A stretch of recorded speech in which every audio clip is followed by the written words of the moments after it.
So God promised through the prophet Joel that He will pour His Spirit upon all flesh. And when Jesus Christ came, that promise of the Father, which is His Spirit, His own Spirit, the Holy Spirit, Jesus said before He came up to heaven, He told the apostles, the disciples, do not leave Jerusalem and wait for the promise of the Father. Okay, wait for the promise of the Father. So the Father promised the Holy Spirit to those who will believe in Jesus Christ.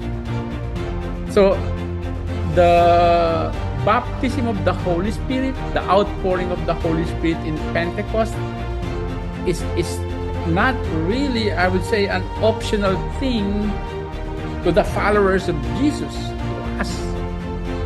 It's a command. He commanded them to wait and to wait for the promise of the Father.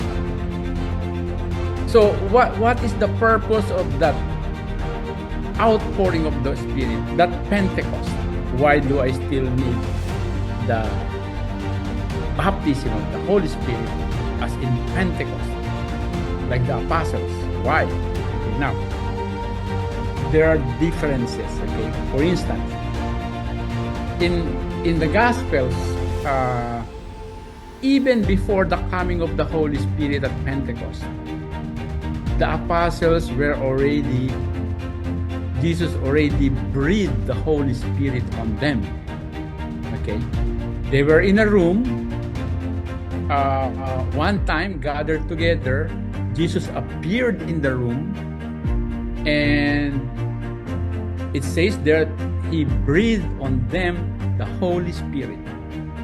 Okay, and yet before He went up to heaven, He still asked the apostles, meaning they have the Holy Spirit already.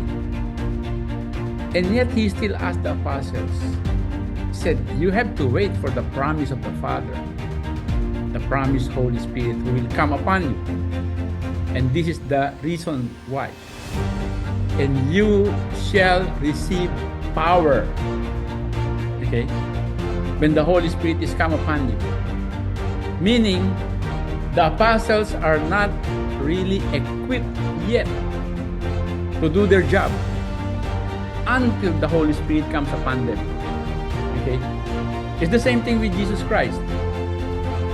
Until the Holy Spirit came upon Jesus, remember in the river Jordan, when John the Baptist baptized him, and the Holy Spirit came upon him like a dove. That was the only time He started ministering, Jesus Christ.